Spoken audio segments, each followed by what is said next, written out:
The 49ers went to 4 NFC Championship games, had 2 Super Bowl trips, and a roster that at its peak had a legitimate case for being the best collection of talent in the entire NFL.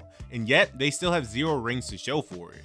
While San Francisco was grinding, their own division rivals in the Rams and the Seahawks both managed to win Super Bowls during the exact same window. Even the Eagles made 2 Super Bowl appearances and took a trophy home. The 49ers were right there so many times, leading in the fourth quarter of some of the biggest games, and yet they were still never able to actually finish the job.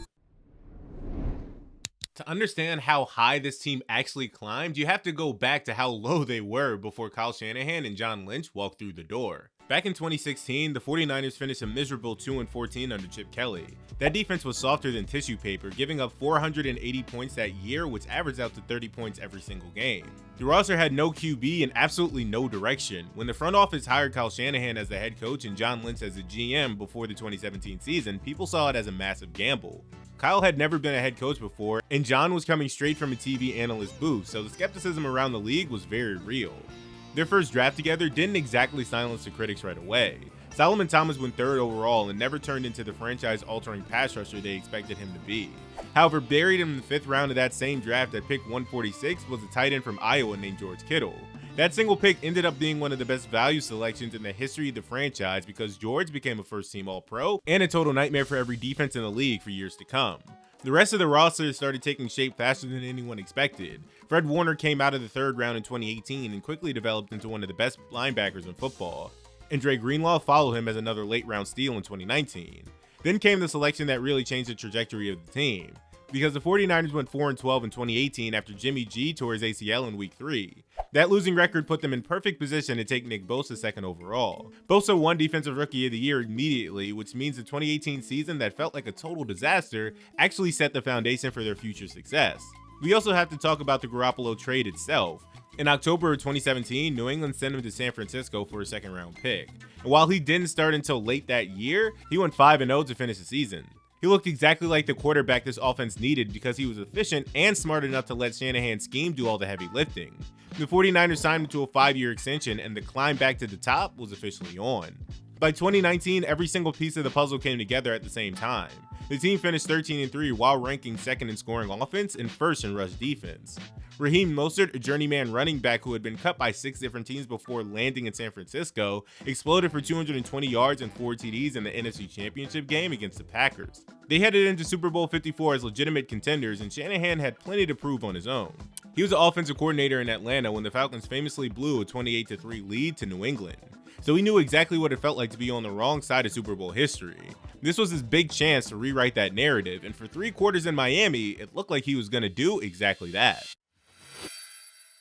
With under 12 minutes left in the 4th quarter of the Super Bowl, the 49ers held a 20-10 lead, and it looked like they were about to cruise to a title. Pat Mahomes had already thrown an interception, Raheem Mostert had just punched in a touchdown run, and the Kansas City Chiefs looked like a young team that had finally run out of answers. San Francisco had the ball, a 2-score lead, and the best rushing offense in the league, which meant all they had to do was run the clock out to secure the ring. The drive started well enough with a 6-yard gain on 1st down, but then the coaching staff called 3 straight passes that went nowhere. This gave the ball back to the Chiefs with the game still very much alive, and it marked the beginning of a total meltdown. Shanahan later claimed the play calls weren't conservative because he was trying to attack favorable matchups downfield. And while the Chiefs had adjusted their defense to make things harder on Jimmy Garoppolo, the eye test doesn't lie. Mostert had 58 yards and a score while averaging nearly 5 yards per carry. Yet after that one run on the possession that should have buried the Kansas City Chiefs, he didn't touch the ball again until after the game was over. The 49ers finished with the 2nd fewest rush attempts they had in any game that season, which is an appalling stat since they had a 10-point lead. Kansas City quickly scored to make it 20-17, and the 49ers needed a response to stop the bleeding. Instead, their next drive burned a pathetic 54 seconds off the clock before they had to punt the ball away. The defense had to go right back onto the field without any rest, and Mahomes took full advantage by driving the length of the field twice in the final 6 minutes. Damian Williams caught a touchdown to take the lead, and then broke a 38-yard run to seal the 31-20 victory for the Chiefs. Garoppolo finished the night with 219 yards and a miss heard round the world. In fairness to Shanahan, coaching a Super Bowl is a different beast than a regular season game, and Steve Spagnuolo's defense did a great job shifting to take away the ground game. The problem was that Garoppolo was always the biggest question mark on the roster because he was a system quarterback who needed everything to be perfect to succeed. When the Chiefs made it a 1-score game, the offense had to function in a way it was never built to function, and the results were disastrous. Shanahan built the offense this way and chose Garoppolo to lead it, but when the moment came to trust his QB or lean on his scheme, he did neither. He wasn't aggressive enough to put the game away, yet he wasn't conservative enough to actually run the clock, and that middle ground cost him everything. The Chiefs became champions while Mahomes became a legend, and Kyle became the first head coach in history to blow a fourth quarter Super Bowl lead as both the coordinator and a head coach. Even though the core was still young with Bosa and Kittle leading the way, the 2020 season was about to prove that championship windows can close shut much faster than anyone expects. The 2020 season didn't just slow down the 49ers, it actually dismantled them to a complete halt before they even had a chance to actually go back to the playoffs and get revenge. Nick Bosa tore his ACL only 9 minutes into week 2, and soon after, Garoppolo, Mostert, Kittle, and Richard Sherman all missed significant time with various injuries. San Francisco finished the year 6-10, which is actually an impressive coaching job considering no team in the league lost more player time to the training room. The 49ers weren't a bad football team that year, but they were a broken one that couldn't keep their stars on the grass. The real issue is what the losing record forced the front office to do during the following offseason. Sitting at the number 12 spot in the 2021 draft, John Lynch and Kyle Shanahan decided they needed to swing for the fences to find a true franchise QB. They believed Garoppolo had hit a ceiling and that he would never win them a Super Bowl, so they fell in love with a dual-threat prospect named Trey Lance. Lance had only played one full college season against lower-level competition at North Dakota State, but the 49ers were convinced he was the future and traded a massive haul to move up and get him.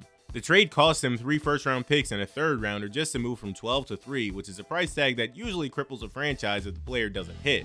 Those picks could have been used on starters or depth pieces to plug holes on the roster, but instead they were spent on a QB who only threw 14 touchdowns in 6 total games.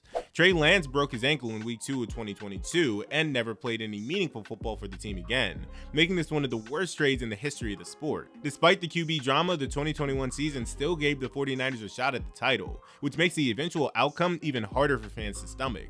They went into the NFC Championship game against the Rams and looked like the better team for 3 quarters, holding a 17-7 lead heading into the final frame.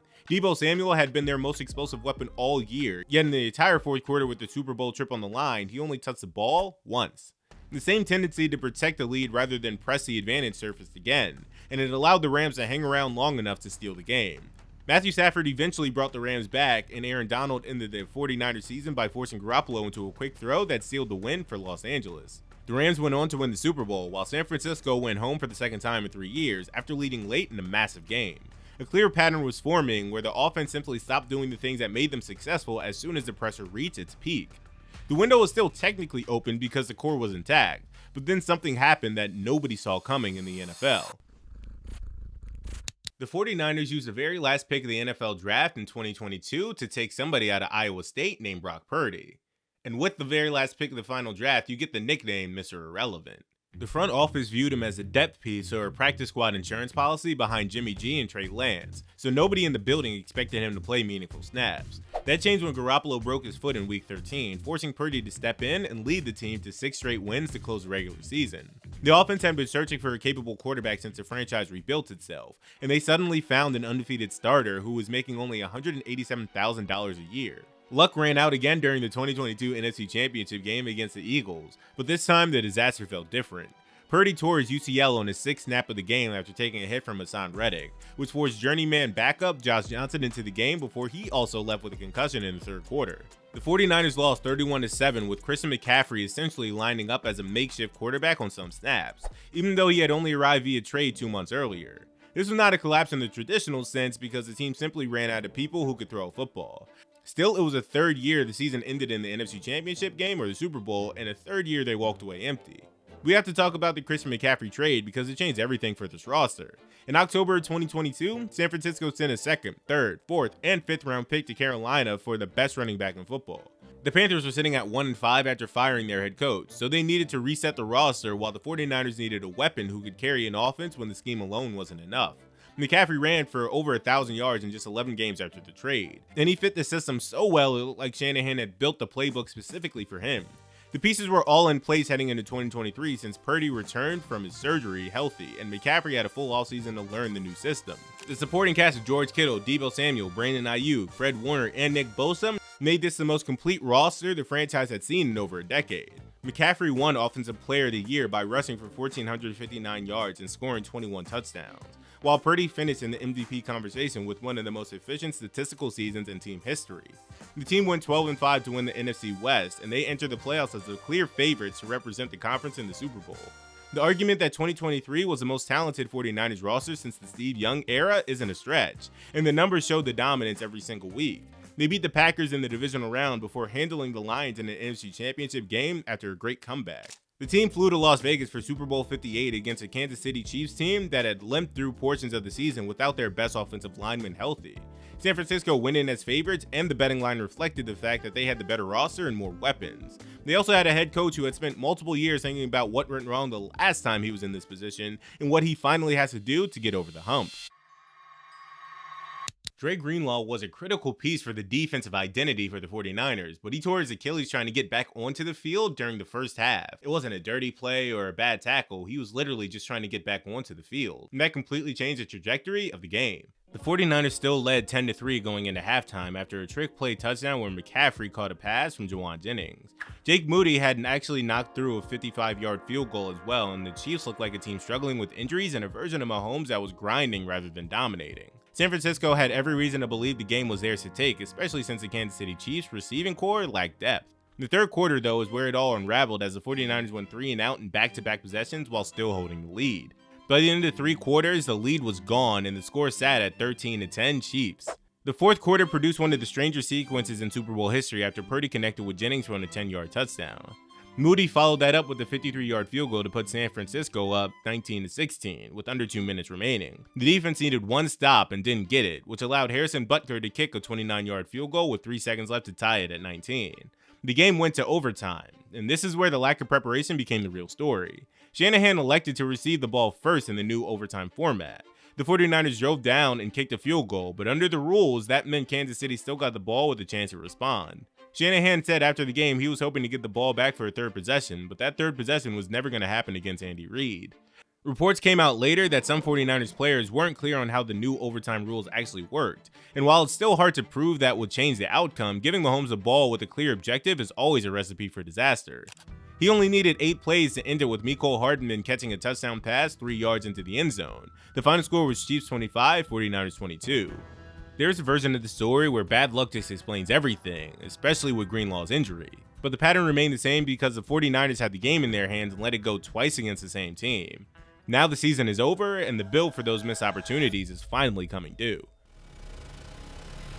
The 2024 season didn't arrive with any warning, but instead it came as an immediate collapse with everything happening really before the opening snap even happened, especially with Brandon Ayuk. Brandon Ayuk spent the entire training camp holding in over his contract, which meant he showed up to practice but he refused to actually suit up with his teammates. He skipped every single preseason rep while the rest of the offense tried to build chemistry without their number 2 receiver, and the 49ers eventually caved by giving him a 4-year extension worth $120 million. The distraction was bad enough, but then he tore his ACL early in the season and was done for the year, leaving the team to deal with the fallout of both the drama and the injury at the same time. The rest of the roster didn't fare much better as Dre Greenlaw only managed 4 total snaps all year after tearing his Achilles in the previous Super Bowl. Christian McCaffrey missed the first 8 games with Achilles tendonitis, and while he returned for a 4-game stretch, he quickly tore his PCL and the team had to shut him down again. Trent Williams missed 6 games and Javon Hargrave only played 3, leading to a miserable 6-11 finish that put the 49ers dead last in the NFC West. The most telling stat was that they were outscored in the fourth quarter by 77 points over the season, which shows us a team that simply couldn't finish games when they had the lead. When you look at the conference picture by the end of 2024, it tells the full story of what this era actually cost the entire franchise. The Rams won a Super Bowl back in the 2021 season. The Eagles made 2 Super Bowls in the same window and eventually won one in February 2025. There was a small spark in the 2025 season for the 49ers where they went 10-7 and managed to knock off the defending champs Eagles in the wildcard round. The roster finally looked healthy and showed real signs of life, but they ended up losing in the divisional round to those Seahawks, who would go on to win the Super Bowl a month later. It was a nice run, but the window that felt wide open in 2023 now feels like it is down to a tiny crack. 3 organizations now are in their direct orbit that collected hardware during the exact same stretch of years that San Francisco spent getting close and coming up empty. The age of this core is becoming a massive problem because George Kittle is now 32 years old and Trent Williams is going to be 38 before the next season. Nick Bosa is 28 with growing injury history. Fred Warner played most of 2024 on a fractured ankle and missed a decent amount in 2025. And McCaffrey's body just got the most touches in the league after coming off an injured-riddled season. The draft capital they traded away for Trey Lance was a tax they're still paying for today. And those 3 first-round picks represent players they never developed and depth they never built. Every dynasty era eventually ends, and while some ends with rings, this one is currently ending with a lot of what ifs. So there you have it. Watch this next video if you haven't already, and subscribe if you're new. Thanks for watching.